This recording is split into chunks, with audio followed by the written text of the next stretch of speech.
want to do what I did last time and read before I start teaching. I want to read to you Daniel. Gotta find it in my Bible. Actually, I want to get the New King James is where I'll read it from, and I'm going to read Daniel chapter 2.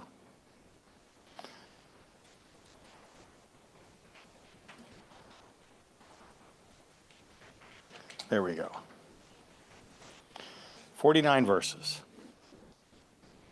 And in the second year of the reign of Nebuchadnezzar, Nebuchadnezzar dreamed dreams, wherewith his spirit was troubled, and his sleep brake from him.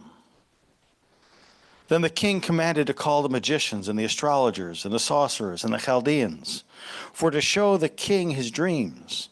So they came and stood before the king. And the king said unto them, I have dreamed the dream, and my spirit was troubled to know the dream. Then spoke the Chaldeans to the king in Syriac, O king, live. I'm reading the old King James. Okay. O king, live forever. Tell thy servants the dream, and we will show the interpretation. The king answered and said to the Chaldeans, the king is gone from me. If he will not make known unto me the dream with the interpretation thereof, you shall be cut in pieces, and your houses shall be made a dunghill. But if you shew the dream and the interpretation thereof, ye shall receive of me gifts and rewards and great honor. Therefore shew me the dream and the interpretation thereof. And they answered again and said, let the king tell his servants the dream, and we will shew the interpretation of it. The king answered and said, I know of certainty that ye would gain the time, because ye see the thing is gone from me. But if ye will not make known unto me the dream, there is but one decree for you. For you have prepared lying and corrupt words to speak before me, till the time be changed. Therefore tell me the dream, and I shall know that ye can shew me the interpretation thereof. The Chaldeans answered before the king and said, there's not a man upon the earth that can shew the king's matter. Therefore there is no king, lord, nor ruler that has such things as any musician or astrologer or Chaldean. And it is a rare thing that the king requireth. And there is none other that can shew it before the king except the gods, whose dwelling is not with flesh. For this cause the king was angry and very furious, and commanded to destroy all the wise men of Babylon. And the decree went forth that the wise men should be slain. And they sought Daniel and his fellows to be slain. Then Daniel answered with counsel and wisdom to Arioch, the captain of the king's guard, which was gone forth to slay the wise men of Babylon. And he answered and said to Arioch, the king's captain, why is the decree so hasty from the king? Then Arioch made the thing known to Daniel. And then Daniel went in and desired of the king that he would give him the time, and that he would shew the king the interpretation. Then Daniel went to his house and made the thing known to Hananiah, Mishael, and Azariah, his companions, that they would desire mercies of the God of heaven concerning this secret, that Daniel and his fellows should not perish with the rest of the wise men of Babylon. Then was the secret revealed unto Daniel in a night vision. Then Daniel blessed the God of heaven. Daniel answered and said, blessed be the name of God forever and ever, for wisdom and might are his. And he changeth the times and the seasons. He removeth kings and setteth up kings. He giveth wisdom unto the wise and knowledge to them that know understanding. He revealeth the deep and secret things. He knoweth what is in the darkness, and the light dwelleth with him. I thank thee and praise thee, O thou God of my fathers, who has given me wisdom and might, and has made known unto me now what we desired of thee. For thou hast now made known unto us the king's matter. Therefore Daniel went in unto Arioch, whom the king had ordained to destroy the wise men of Babylon. He went and said thus unto him, destroy not the wise men of Babylon. Bring me in before the king, and I will show unto the king the interpretation. Then Arioch brought in Daniel before the king in haste, and said thus unto him, I have found a man of the captives of Judah, that will make known unto the king the interpretation. The king answered and said to Daniel, whose name was Belteshazzar, Art thou able to make known unto me the dream which I have seen, and the interpretation thereof? Daniel answered in the presence of the king and said, The secret which the king hath demanded cannot the wise men, the astrologers, the magicians, the soothsayers show unto the king. But there is a God in heaven that reveals secrets, and maketh known to the king Nebuchadnezzar what shall be in the latter days. Thy dream and the visions of thy head upon thy bed are these. As for thee, O king, thy thoughts came into thy mind upon thy bed, what should come to pass hereafter. And he that revealeth secrets maketh known to thee what shall come to pass. But as for me, this secret is not revealed to me for any wisdom that I have more than any living, but for their sakes, that shall make known the interpretation to the king, and that thou mightest know the thoughts of thy heart. Thou, O king, sawest, and behold, a great image. This great image, whose brightness was excellent, stood before thee, and the form thereof was terrible. This image's head was of fine gold, his breast and his arms of silver, his belly and his thighs of brass, his legs of iron, his feet part of iron and part of clay.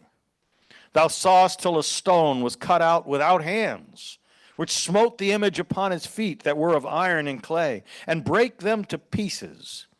Then was the iron, the clay, and the brass, the silver, and the gold broken to pieces together, and became like the chaff of the summer threshing floors.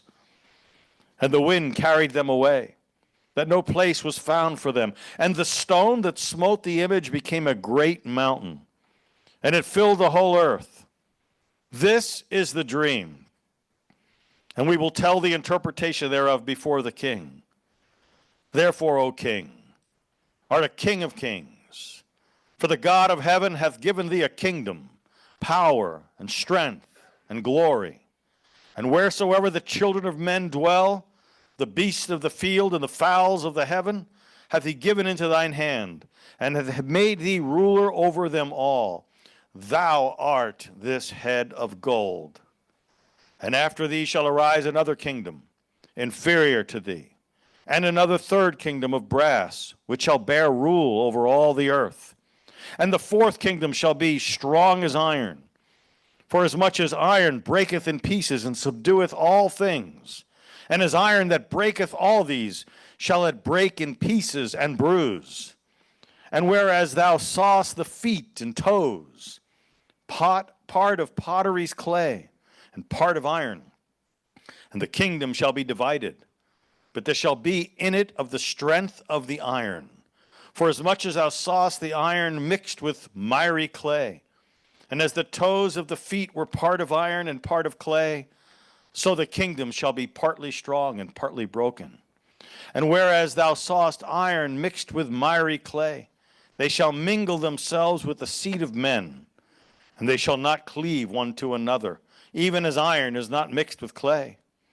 And in the days of these kings shall the God of heaven set up a kingdom which shall never be destroyed. And the kingdom shall not be left to other people, but it shall break in pieces and consume all these kingdoms, and it shall stand forever. For as much as thou sawest that the stone was cut out of the mountain without hands, and that it brake in pieces the iron, the brass, the clay, the silver, and the gold, the great God hath made known to the king what shall come to pass hereafter. And the dream is certain, and the interpretation thereof sure. Then the king Nebuchadnezzar fell upon his face and worshipped Daniel, and commanded that they should offer an oblation and sweet odors unto him. The king answered unto Daniel and said, Of a truth it is that your God is a God of gods, and a Lord of kings, and a revealer of secrets, seeing that thou couldst reveal this secret, Then the king made Daniel a great man and gave him many great gifts. They made him ruler over the whole province of Babylon and chief of the governors over all the wise men of Babylon.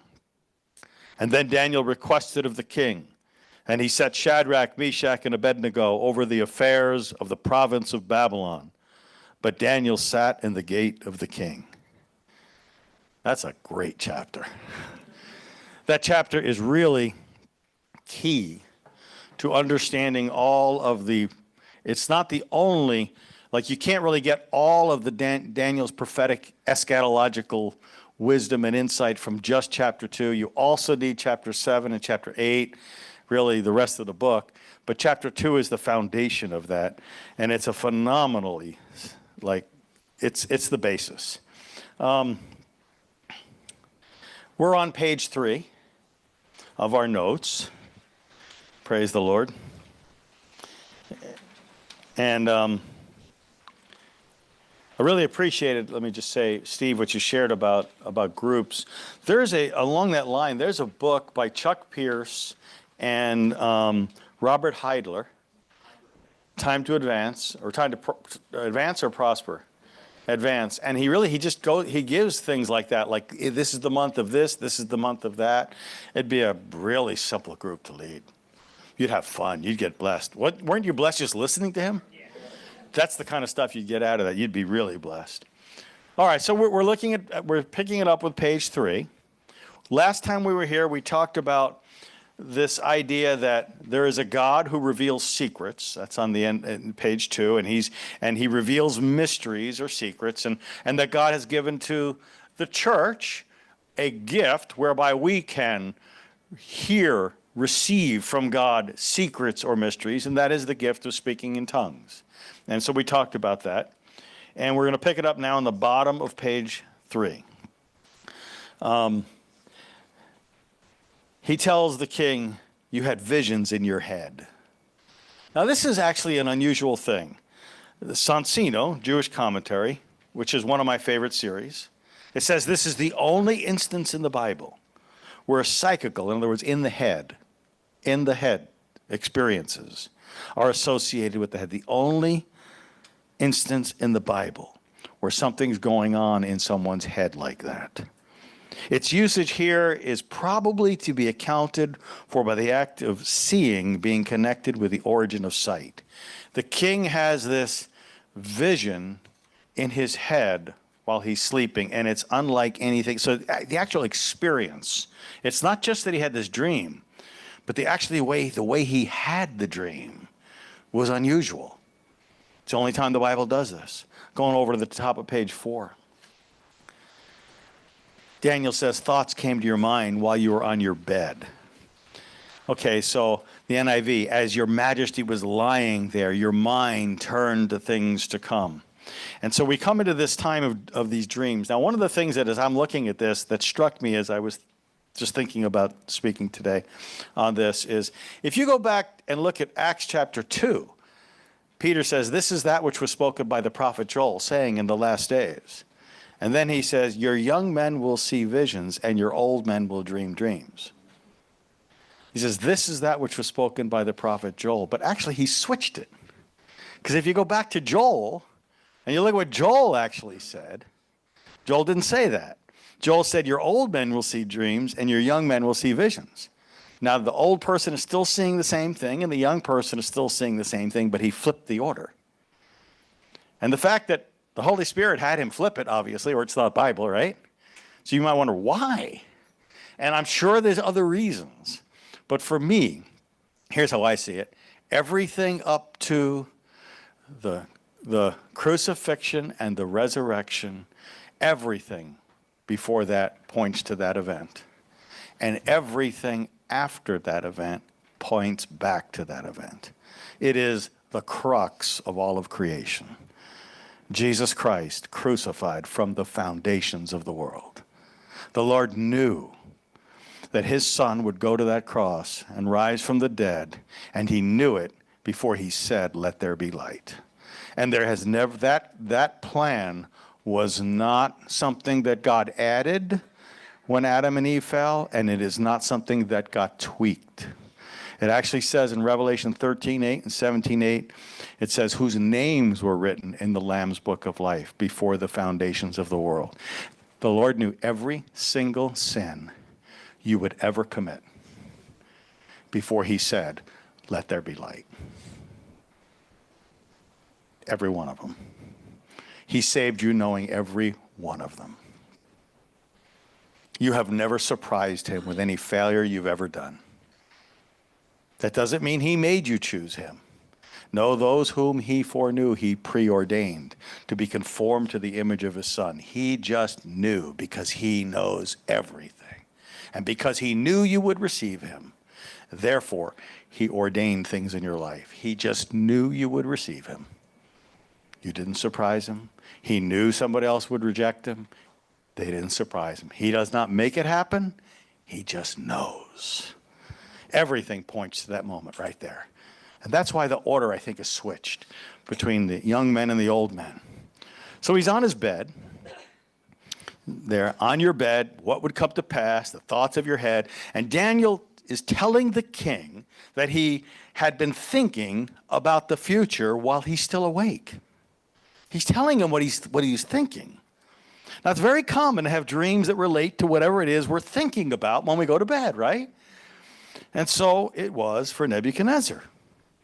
Now, isn't it interesting that God spoke to Nebuchadnezzar through his bedtime anxiety? Sometimes we will jokingly say, maybe the dream wasn't of God.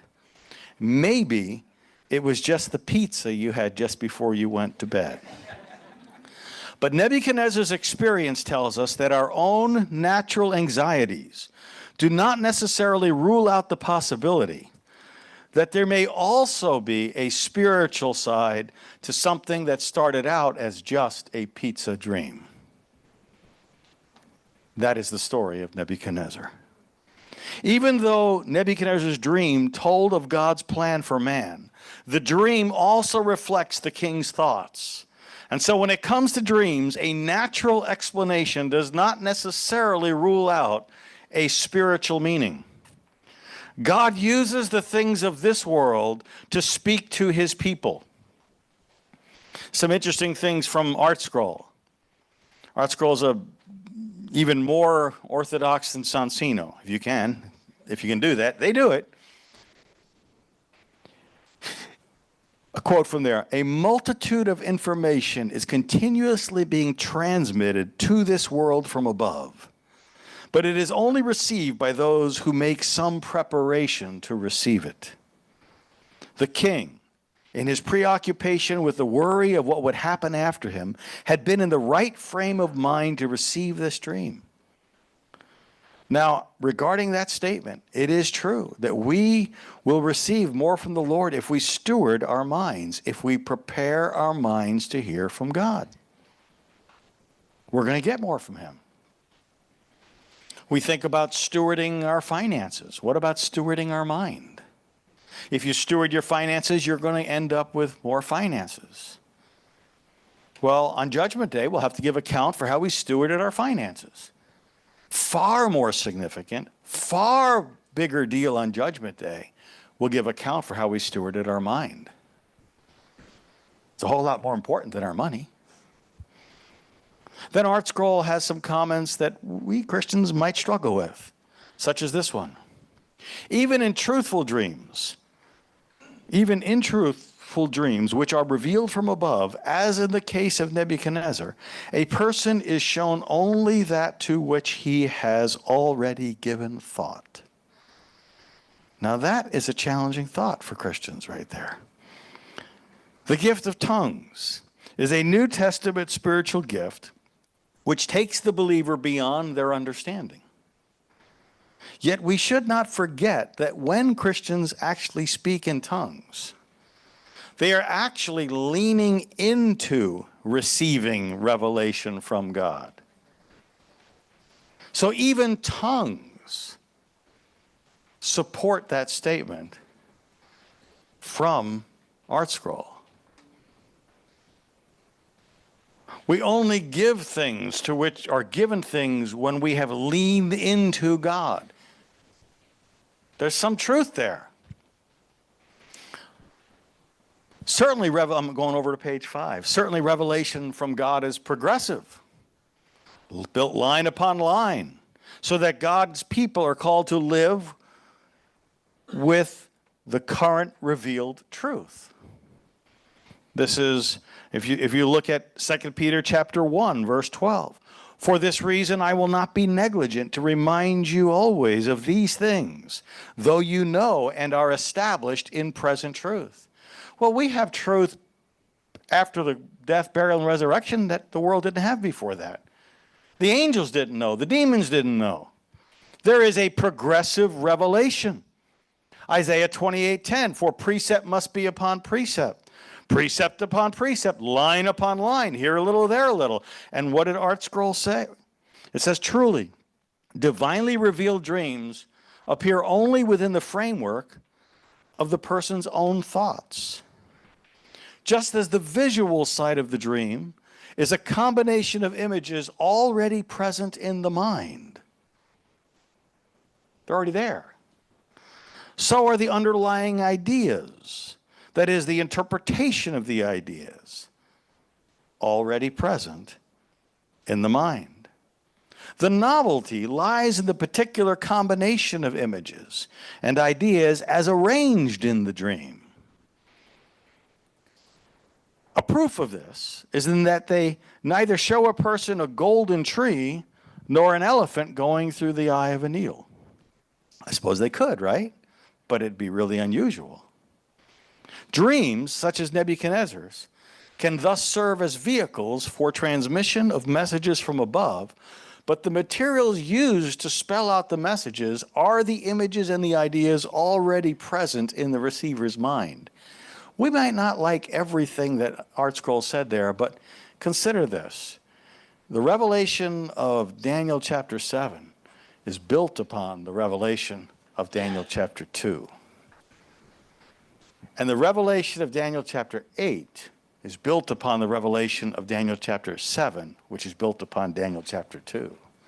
And the revelation of Daniel chapter 11 is built upon the revelation of Daniel 9, 8, 7, and 2. There actually might be a lot there, this idea that we maybe need to really think about what we're planting here. By developing our minds, we increase our ability to receive revelatory dreams. This does not mean that more naturally intelligent minds will necessarily receive more revelatory dreams. Doesn't mean that at all. But it does mean that when we steward our minds are more open to receive revelation from God, and in many ways, that includes dreams. Simply because God can talk through Balaam's donkey is no excuse for a lazy mind. That's the point. I gave you there, you'd have to type it out exactly. I copy and pasted and created a document in Box, and that is a 21-page excerpt from the Talmud on dreams. You could literally just go there, type. If you get one letter wrong, it ain't going to work. Okay? So I don't know how to do it other than that. So there you go. And to be frank, a lot of it is just nutty, crazy, insane stuff. What is that? Okay? So, but it's still, I read it. It was interesting. Here's a couple of quotes that I thought were sort of interesting. Whoever sleeps for 7 successive days without seeing a dream is called wicked. I guess we all qualify. I've had a lot of dreams, but certainly I've had a lot of 7-day periods. I don't know, actually. I don't know. He who has a dream and is upset about it should go and seek the interpretation of the dream before 3 people. Obviously, Talmudic Judaism is extremely open to dreams. But I will tell you that I personally know of some traditional, non-Messianic Jews who are Orthodox that do not believe that God gives dreams like that anymore. I don't have an answer for you. I just know that's true. Before I go to the next page, I really want to give you an opportunity for a few moments to be thinking about dreams that you've had so that this can become something that is actually helpful for you. So I was thinking about how do I do that? And so I'll just tell you some dreams I've had. I don't know how long I'll do this. I wrote down a bunch of them. As a child, and some of these, if I had a dream that I thought I needed help with, I would not tell it to you now. Okay, there's no way I would. So I'm not looking for any, I'm not looking for that, okay? But these are things I've had and I've processed, and I'm very comfortable with. I'm just sharing that with you. I had a recurring dream as a young child. My parents divorced when I was 3. I saw my dad for the last time when I was 5. So you can imagine what my home was like. And I had this recurring dream in which I was like on a flying carpet, but it was more like a mattress, a large kind of mattress, maybe the size of from there to there, square. So 4 chairs and like that. I'm standing on it, and my dad's on it, and the wind's blowing, and I can see his hair blowing, and the wind's blowing me, and it's like pushing me off the platform. And we're high, right? And I'm trying not to get blown off the platform because we're really high. And I do get blown off the platform. I'm holding on, and then eventually I fall. And so this recurring dream, I was falling. That might be my earliest dream. Now, that's an interesting thought when I say that might be my earliest dream. It's certainly not my earliest memory, but I'm going to tie that to early memories for a moment here. This might help you. Adler, Adlerian psychology, says this, and I think there's a lot of value to this. What is your earliest memory? I'm not talking about dreams. Your earliest memory. And Adler, who is a younger companion to Freud, the same age, and Adler said this, there's a reason you remember that. There's a reason that that memory is your earliest memory. It's not the first thing that happened in your life. Why do you remember that? That's interesting. Now, Adler talked a little bit about dreams. Not as near as much as Carl Jung did. Carl Jung talked more about dreams than any psychologist. But Adler is very adaptable to Christianity, if you're wondering. Jung is kind of sometimes. But I want to tie that to this thought. What's your earliest dream? Why do you remember that? Adler didn't say that, but I'm pulling those two thoughts together for you. Why would you remember that dream? That's significant. I have another dream. If that's not my earliest dream, then this would be. This very well might be.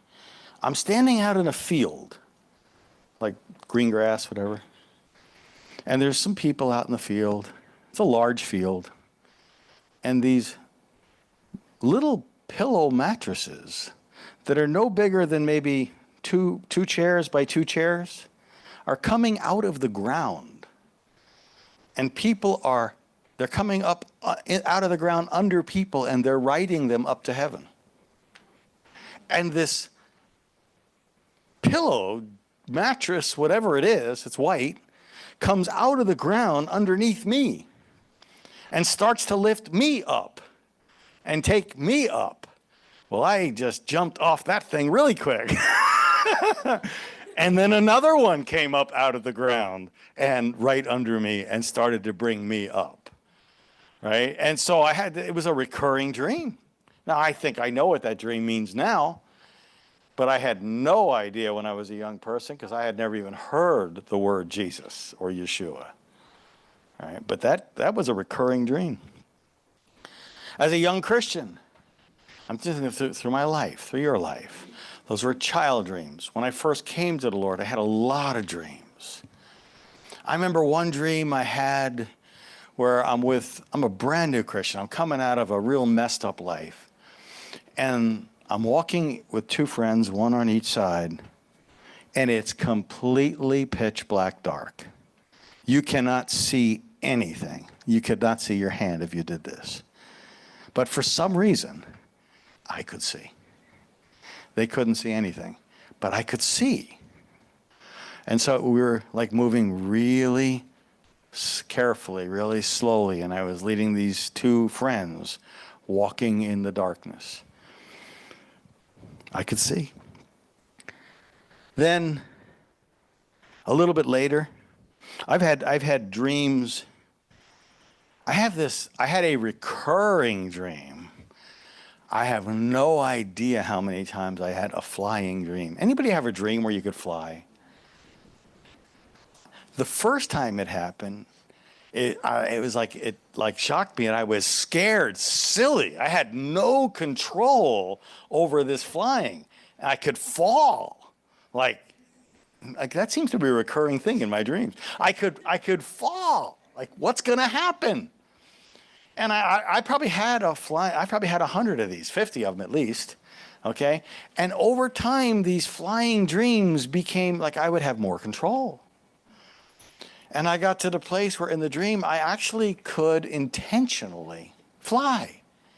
And in some of them, I would fly over mountains and over, fly.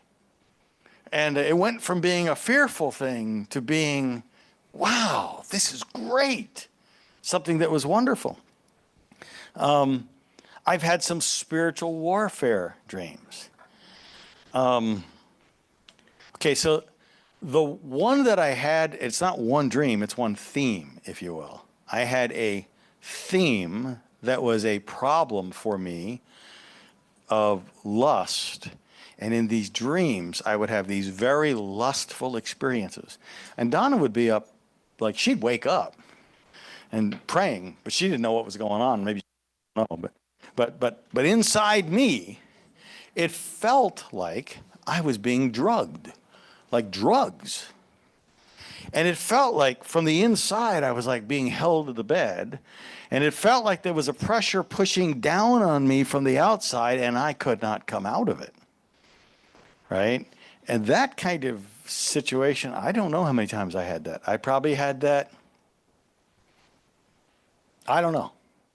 Certainly at least 10 times, at least.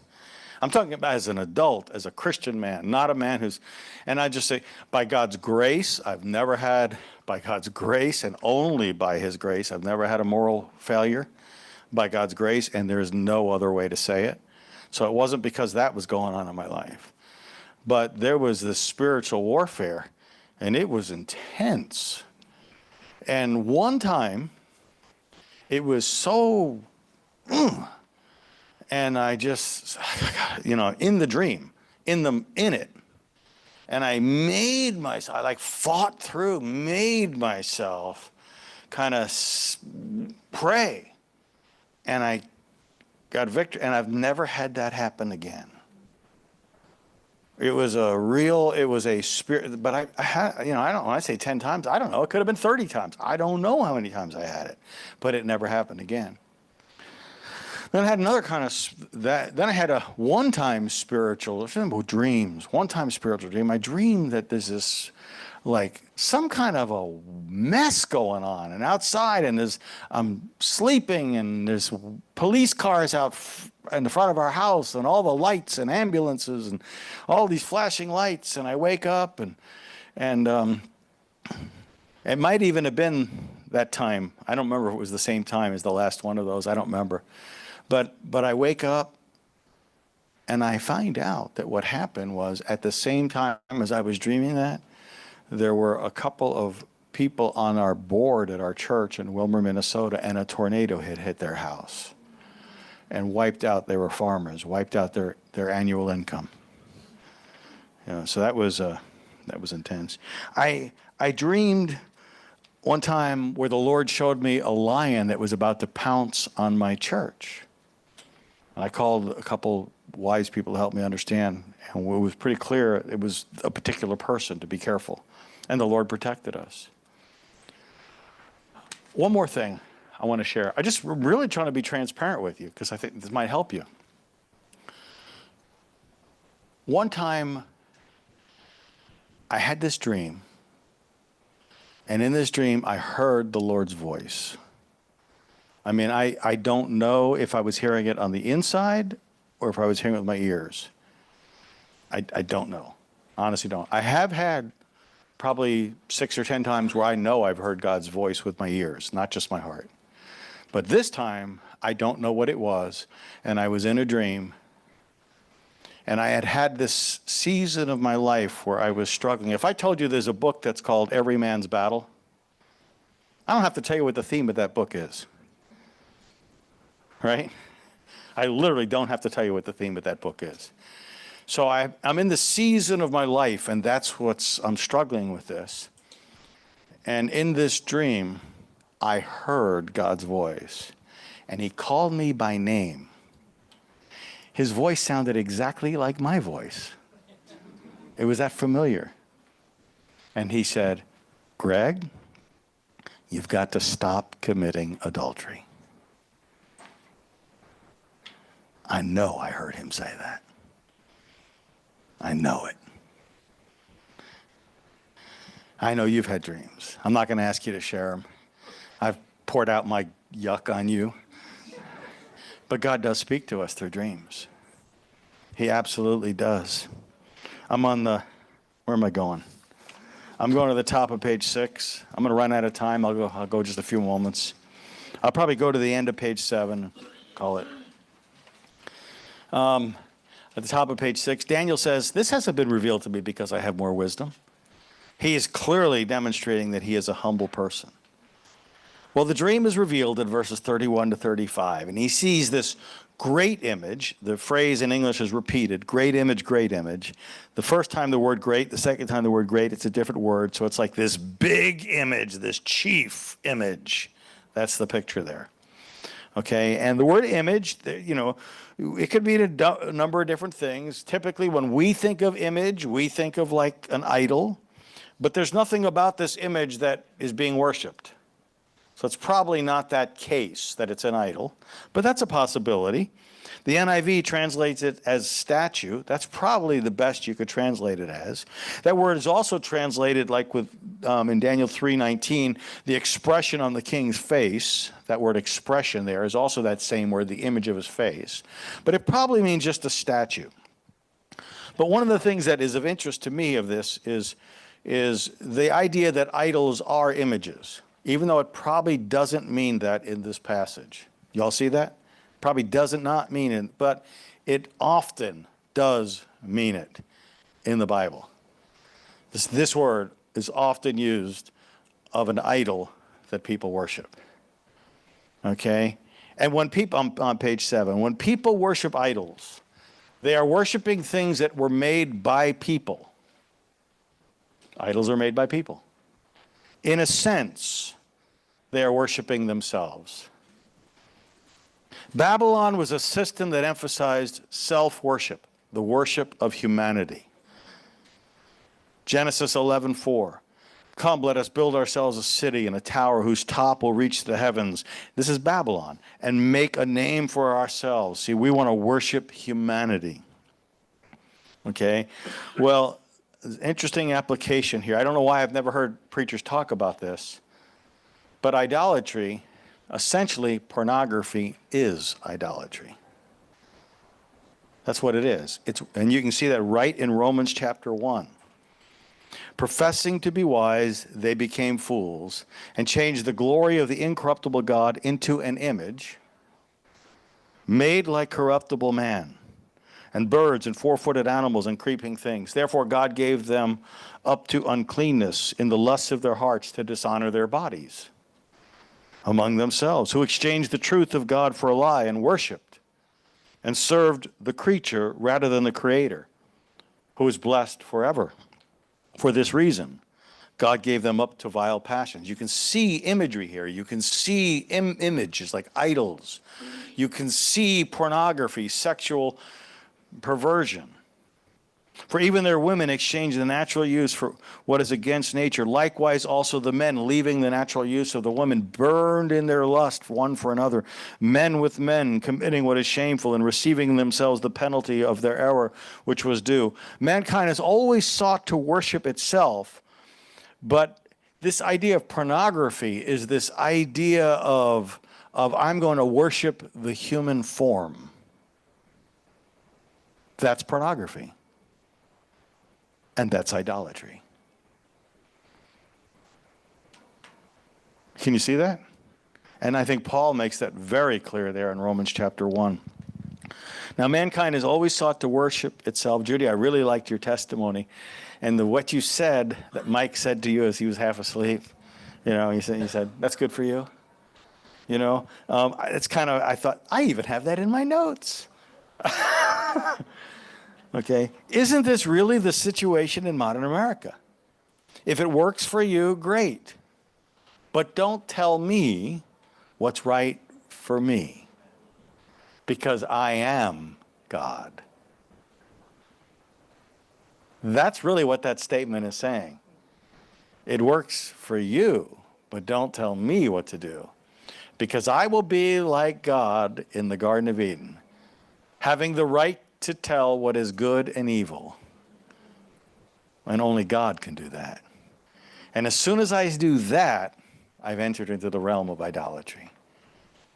And I have, what is the idol? It's me.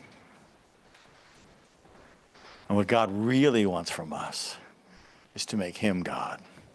And when we forsake the tree of the knowledge of good and evil, and we pursue him, we get the tree of life. And that's what God wants for all of us, the tree of life.